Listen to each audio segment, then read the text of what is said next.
2, Episode 2, Love at the Lockup, Caught Between a Rock and a Hard Place. It starts off with 12 Head and his friend Rock. It's a continuation from last week when he confronted Rock about messing with Megan. So they kind of teased like they were actually going to have like a real knockout, drag out type of fight, but it was just a push and they were able to talk it out after that, So it wasn't nothing, crazy far as the fight, because I kind of was looking forward to seeing what was going, how that turned out, but they didn't really do nothing but push each other around, and that was it. So Mike is 12 Head, which is Michael, aka Michael. They still talking about, him, Rock messing with Megan, and 12 Head was like, I ain't never F with none of you bitches. We supposed to be boys. I ain't never messed with none of your chicks. So Rock was like, well, how I'm supposed to know that or whatever. So they goes back to the room where Megan is. So to confront her about what Michael just learned, aka 12 Head just learned. Because Rock told Mike that he slept with Megan because Michael only thought that it was a kiss. She already told him about that, but the friend is saying that it was more than just a kiss. So they goes back to the room to confront Megan about, about that. Which she denied sleeping with him. And when she was in her confessional, the producer asked her, did she sleep with Rock as well? And she said no. But my gut is telling me Megan lying through her goddamn teeth. She said the only person she ever slept with was 12 Head, because she was a virgin, before the first time that him and her got together. But I think she did something with Rock, because first of all, he's not gonna be so twisted over her just over no kiss. And if he is, I don't know what type of brother he is. He a little soft in the middle, okay? If he twisted over a kiss. And the way, it's just something about the way she looked when she was saying that she never slept with him. I was like, this chick lying through her damn teeth. She lying or whatever. But, I digress. So, all three of them in the room, and basically Megan was like, I thought we was going to leave that, where it was at to, Rock or whatever. He was like, well, you don't want to see where this go? And she like, no. She was like, she was only wasting time with him to get over, Mike, because, Mike was acting up. So he was hurt by that, but he like, listen, if that's what she want, then I'm going to have, she want to keep being treated like that, then I'm going to have to fall back and, keep it pushing. And she could, they could figure that out. So he ended up leaving. Cause he ended up leaving because he felt played, because she was saying like it was a one-time thing and get over it, bruh. That's basically what she telling. So Mike acting like he all mad and disgusted over the whole situation, and then he brought up the fact that he can't trust her because she was in his phone, and when people break trust, he feel a type of way, he started feeling a type of way about it. So he was like, well, what is it that you want to know? So she like, I want to know if you seen or talking to any other women. He was like, well, if you want to know something, that's all she asked. So she asked the question. So he told her yeah or whatever like that. So she basically, he like, that's not what he want in a forever partner, for of somebody looking in his phone and everything like that. So she asked him that question, and he admitted to having, different chicks in the phone. So she like, listen, I'm not into being in a situation where you with multiple women or whatever like that. If you want to be with me, you're going to have to cut all that off or whatever. She ends up storming out the room. So Michael ain't shit on a stick, okay? Because soon as she did that, Michael, he gets on the phone. They show him like brushing his teeth. His phone ring. It's some chick. What's going on? I can't wait to see you, making plans on going to Miami to see this chick or whatever. So the girl like, you full of it, you playing around, this and the other. He was like, no. So he told her to send some pictures of him. So she like, what kind of pictures? And they start laughing or whatever. Like, he know what kind of pictures. She know what kind of pictures he want her to send him. So the producer was like, who that? He's talking about something I'm trying to get started or whatever, smiling. Michael ain't shit. He already said that he ain't really trying to be enough of monogamous. He said he made a reference to Aretha Franklin when she said love. What is that? Love? What love got to do with it? He was like, exactly. He's starting to feel that because he want to sow his oats. He don't want to be committed to anyone. But my thing is, that's all fine and good if you don't want to settle down and be with anybody. I just feel as though people can risk causing a lot of heartache in situations if they just be upfront with the situation. That's all he got to tell the chicks. Like, listen, I ain't trying to be in no relationship with nobody. I'm just having fun at the moment. And a lot of chicks will go for it because, truth be told, every chick ain't trying to be in no relationship. So, you know, he playing the game all wrong. He really could probably have more fun if he just was honest with people. You know what I'm saying? Like, but you know, that's how men are. You know, they play the game until it get played out. You know. So next it goes to Tony and Angela. They didn't show them last episode, but they're back on this episode. So it started off with Tony sleeping in the car. Yo, that I don't know what made me laugh so much about that scene, but he just looked like he was uncomfortable. He was hot, and you know she lived like in the country somewhere, so I know that the bugs was all biting on him and everything. Like he just looked like he hit rock bottom. It looked worse him in that car than when we see him in jail. Okay, that's how bad that scene looked. I was cracking up. So he wakes up and goes to the knock on the door because you know Angela had kicked him out because you remember she found out about him messing with them tricks at the motel where he worked. That's where he would meet up with the girls and they would have sex in the motel. So when Angela had put the SIM card in her phone, she got all the messages and stuff. So you remember she kicked his ass out. So that's why he was sleeping in the car.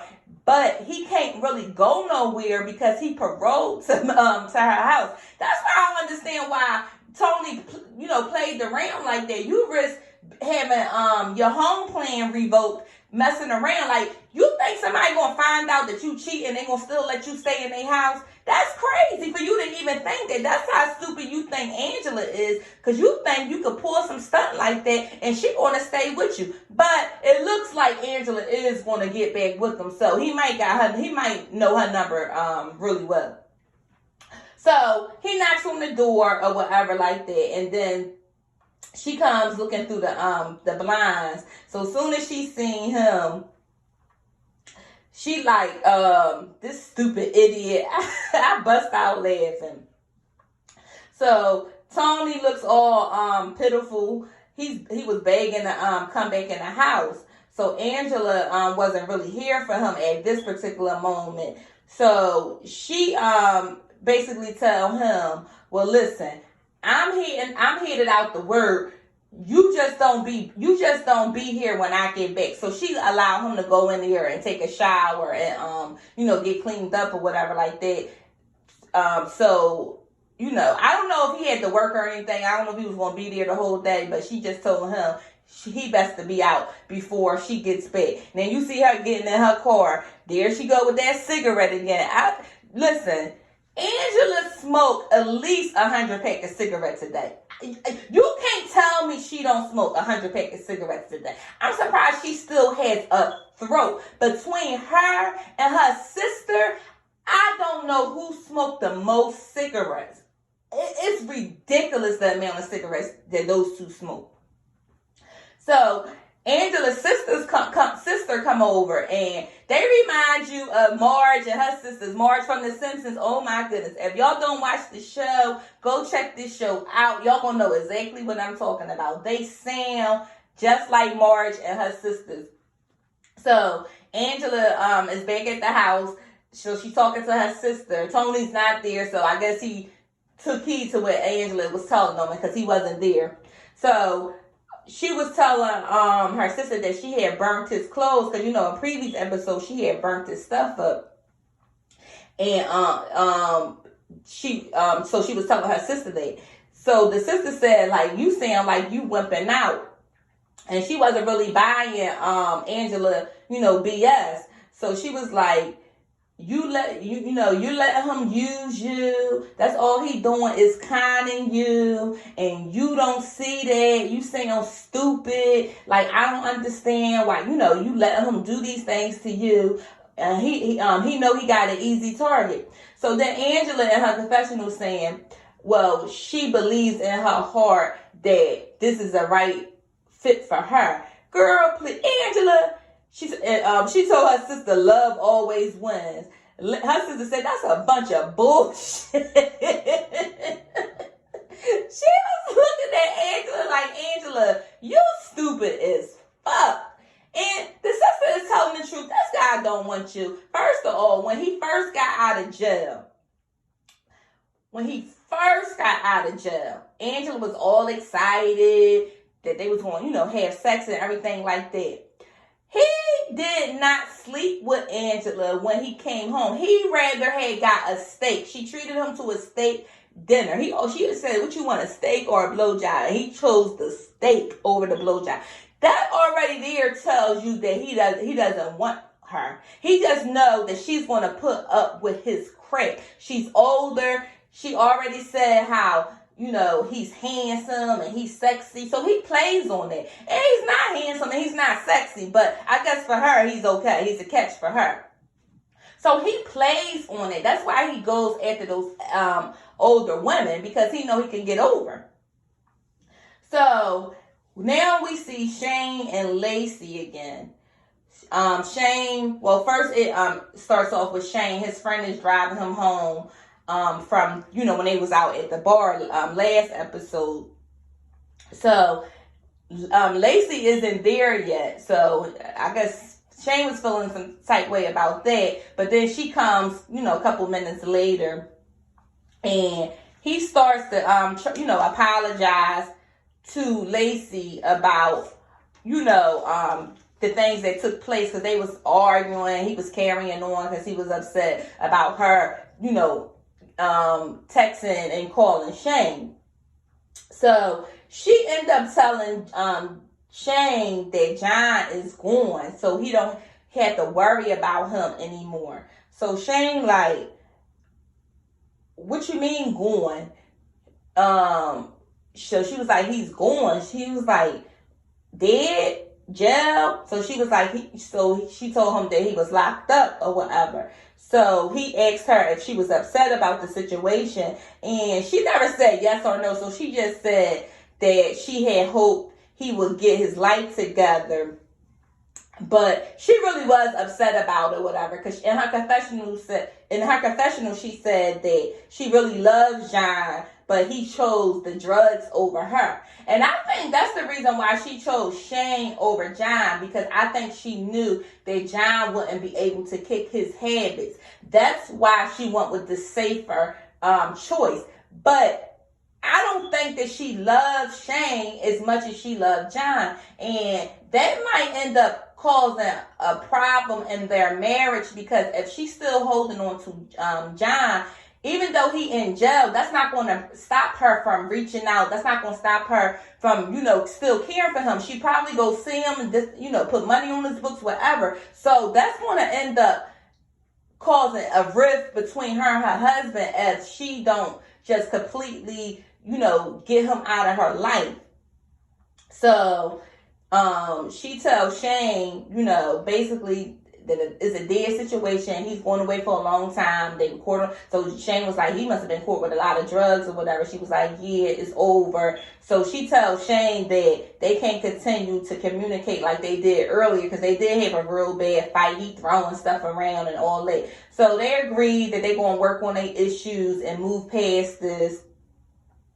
So we'll see. So they did like a little short clip where Lacey was telling her friend that her and Shane had got matching tattoos. So they end up getting it on their pelvis or whatever. Because you know they two freaks. Because if you follow them on Instagram or whatever, I think they make money by doing like explicit acts on camera. And it's some kind of like website or whatever that people pay to see, you know, them interacting with one another. That's what I got from the Instagram post. So yeah, they doing some other kind of shit. So I don't know what to say about all that.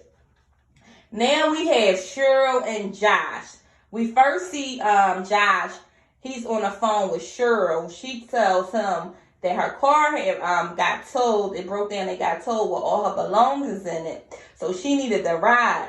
At first he was a little hesitant. I'm like, what's that about? But you kind of understand why he was acting like that, because he was actually with his mother, and we didn't know that at the time. So Josh agreed to pick her up, and so after he hung up the phone with her, he went into the laundromat because they were washing clothes. So there now you have his mom, and I guess that was his niece or his little cousin. I'm not exactly sure who she was.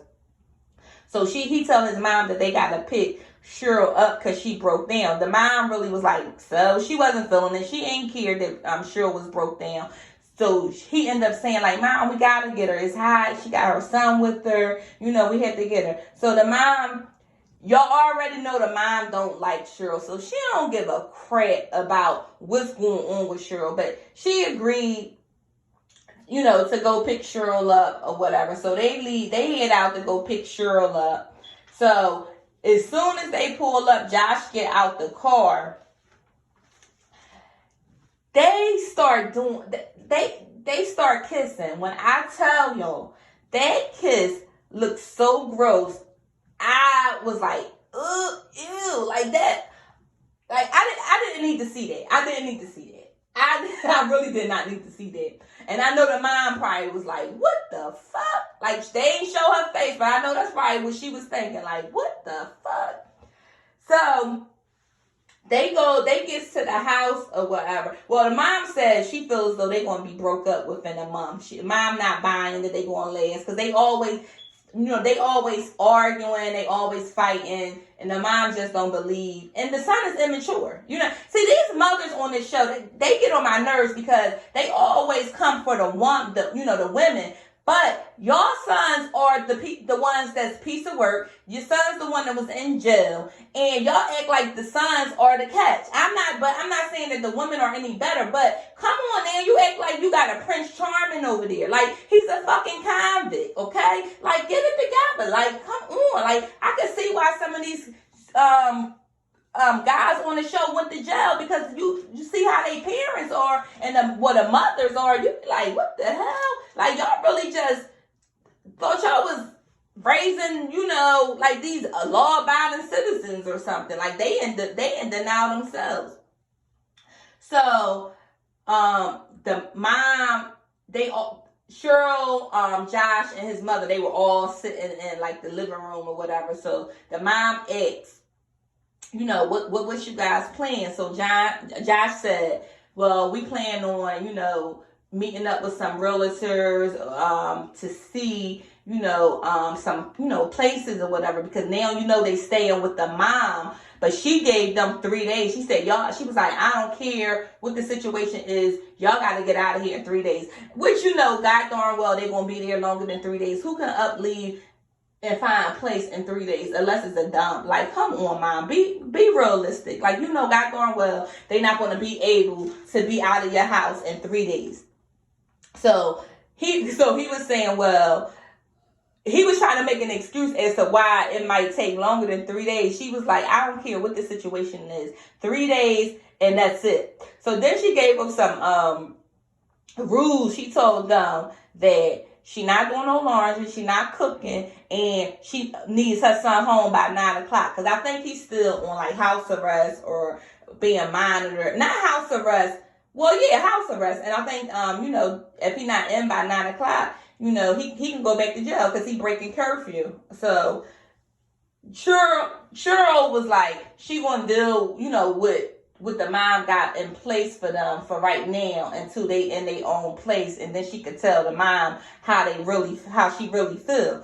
Josh basically said the reason why Cheryl and the mom don't get along is because they two are the same. They both bossy, controlling, and they wanted their way, so that's why they clash. And I think he got a point there. They do both have strong personalities, and she bossy just as well as the mother. So I think he right on that note.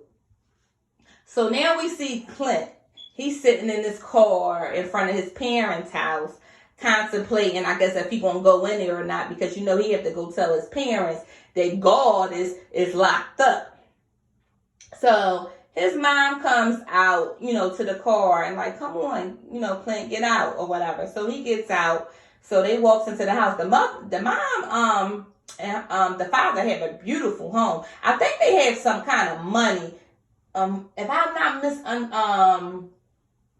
if I'm getting my story straight, I think they own a couple businesses, but I'm not exactly sure about that. But I know they have some. I know they have some money because the house is beautiful. So Clint tells the mother, what happened to Tracy, and he said it's only.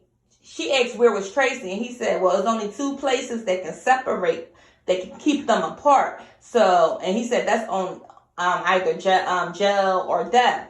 So the mom said, she's locked up again.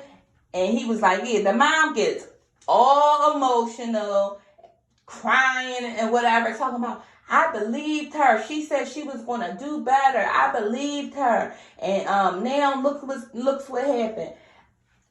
This is what I don't understand about Clint's parents. They like to believe that it's all Tracy.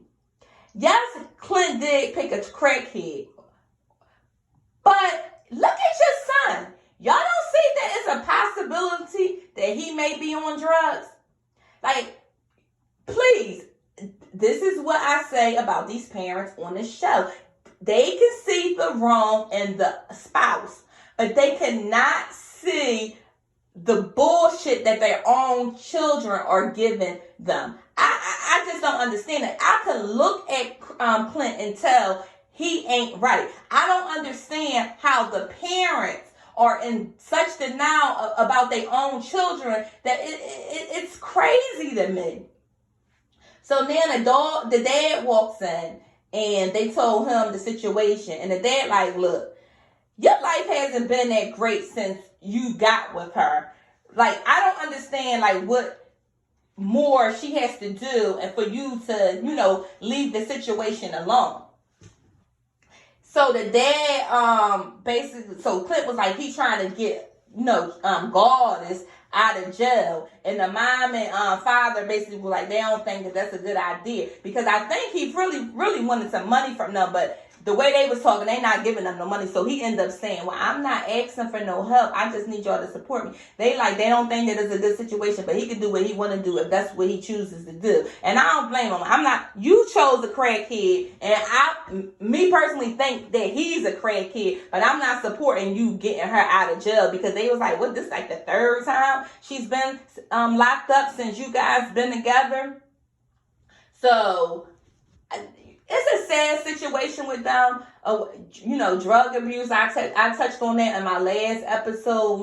How, drug abuse is, crazy, and how, I've never been a person that was addicted to anything, but, you can see how people struggle with kicking a habit. And it's hard for the families to have to try to deal with, a person that's addicted, because a person don't get clean unless they want to get clean. So when you have a family member that you trying to push, sometimes you push them away, they don't get better. So I feel for them, and I hope they get help. I hope Tracy's able to get help. And I just hope Clint doesn't allow Tracy to bring him down even more than he already is. So, yeah, my prayer, my heart goes out to them.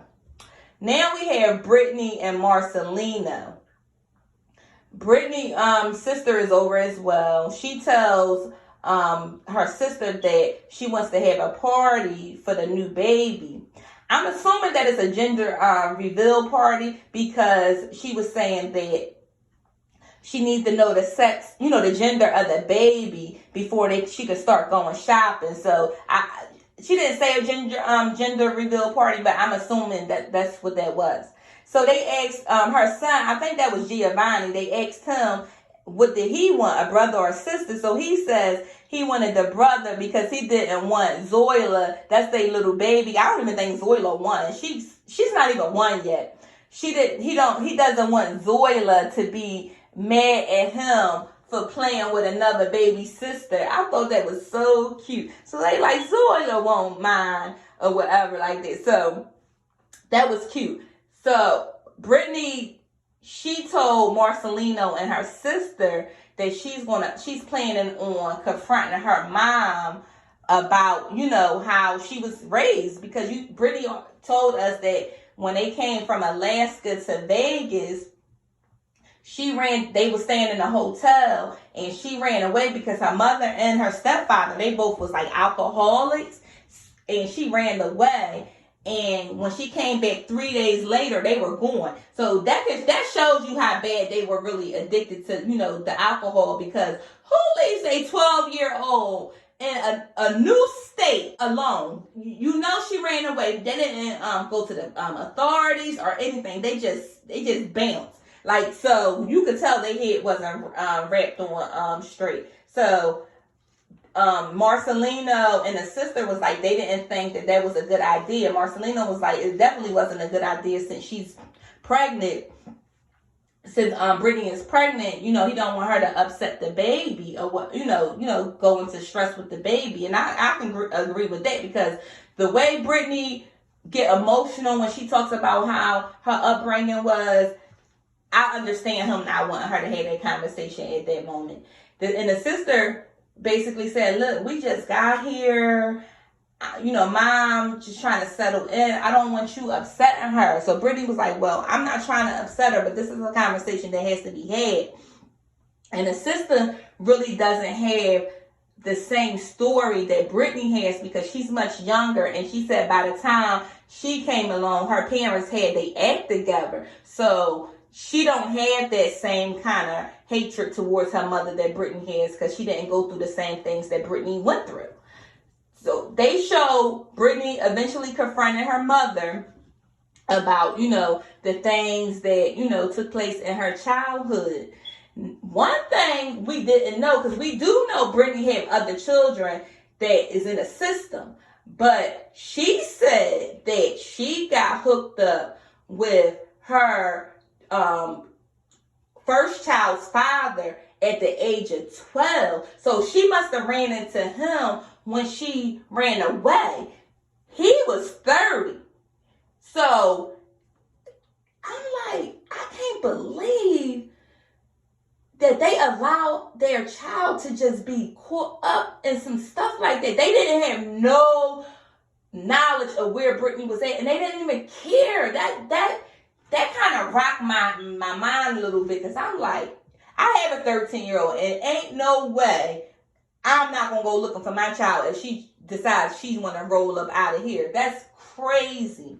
So she said she got caught up with him because, he was able to manipulate her. He was 30, she was 12. He was able to manipulate her, tell her all the right things that she wanted to hear, make her feel comfortable, make her feel secure, until he, did the damage. So she said that he ended up basically pimping her out and had her committing all kinds of crimes, and she got caught up with all different types of, older men.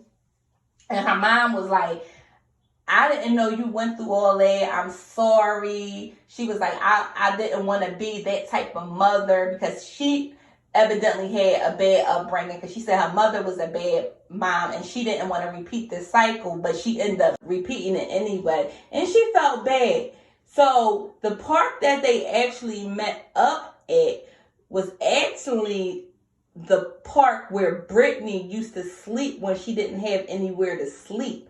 So when she showed her mother where she used to sleep at, her mother like got real emotional and was like, I'm sorry you had to go through that. You know, I basically just want to start the healing process and we can create new memories, good memories. You know, they want to move past that. So they hugged it out, cried it out, and they agreed that they're going to try to move past it and build new memories. And good for them. Brittany went through a lot. So because she went on to say, you know, people that get arrested, some people just think they trash, but people don't know their story. And she's absolutely right, because if you just look at her rap sheet, you would think, oh, she's just a loser, she just trash, she this, she's that. But if you hear her story, your heart just melt for Brittany. It really do. I was like, oh, Brittany, I wanted to give her a hug through the TV screen. I'm just happy her and her mother is able to get it, you know, work it out, get past it. And I hope that they continue to heal. Maybe they need to go see a therapist. So, you know, they can, you know, work through the issues that they have and really, really put it behind them. So I'm interested in see how that storyline play out with her and her mother, because she deserves to be happy. She went through a lot. It's her time now. She really deserved it. So now we see Sarah and her best friend. Now, they never said whether or not Sarah's best friend was gay, but she looked like she's a butch. Sorry, that's just my opinion, but that's what she looked like. She looked like she might want Sarah, to be quite honest. So they go to a bar, and her friend like, oh, you looking like a MILF. You looking like a MILF. I'm looking like a MILF where? Okay, I digress. But anyway.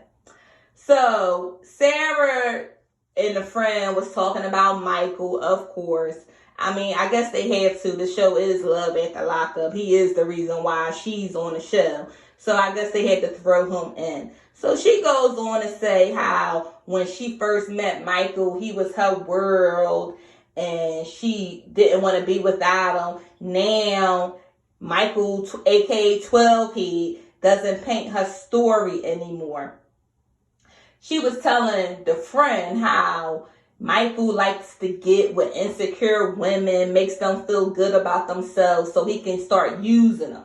Now, when she was saying this, I was saying to myself, well, Sarah, are you one of those insecure women that he used and made to feel good about themselves? And actually, you had gave him 2 babies and because you're paying for his phone. You was paying for his phone time when he was in jail, sending him money. You was doing all these things. So are you calling yourself insecure? Because you cannot sit up there and talk shit about these other women as if he didn't do the same thing to you. So you need to put yourself in that situation, Sarah, because he played you more than he played anybody else, because you laid there and had 2 babies by this fool, okay? And you still want him, because if he came there today tomorrow and said, Sarah, I want to get our family back on track, you would drop everything and go right back with him. So stop it. So it's some dude that came sitting next to Sarah and her friend while they were at the bar. This guy, oh my goodness. I was about to say, he don't even look like a, I don't know what he looked like, but he looked like one of those guys, you know, you watch the Marlon Wayans, like the Wayne brothers shows when they do parodies of like real, like movies and stuff.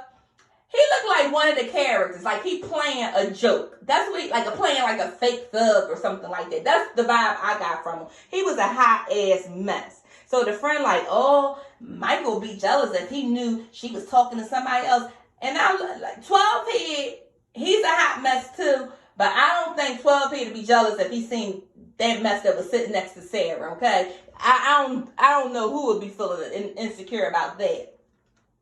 So, he ended up buying Sarah and her friend a drink. They were all talking. She told him that she was married, but they weren't together, and that she has 2 kids. He was like, oh, 2 kids and you looking like that? You looking good. I'm looking like, oh, okay. Like, she do look good. I'm not saying that she don't look good, but boy, please, like, go sit your ass down somewhere.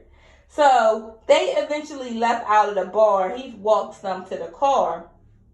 So he asked Sarah for her phone number, and she was like, I'll give you mine. So she gave him her number, and he was like, well, are you going to leave without, giving me a little something? So she like, what you mean by that? So next thing you know, he go plant this nasty kiss on her. And it ain't like she backed up. She was kissing him back. They did a French kiss. Who the hell do a French kiss to a person they just met in the bar? Ew, gross. Like, she's sitting up there talking about these other women is desperate and insecure that Michael, aka 12 Head, getting with. No, honey, you just showed me everything I needed to see about your thirsty ass. You're insecure and vulnerable and desperate as well, because ain't no goddamn way I'm sitting up there kissing some man I just met in the bar, tonguing him down. Girl, please. And the girlfriend ain't no better because she in the car or somebody, yes, like she got her, like basically Sarah getting her groove back. Girl, bye. Like, y'all both two pieces of shit, okay? At this particular moment, I was over that. I was absolutely over that. So that was really all I had for this episode of Love After Lockup. I can't wait to see what's going to happen next week, because they kind of did like a teaser, and it looks like John may not be in jail. So the saga continues between him and Lacey and Shane. I'm assuming we're going to have to see how that play out. So that's all I have for you guys today. I hope you guys enjoyed the content. If you guys like it, please feel free to like, comment, subscribe, and share. And holla at your girl. Bye.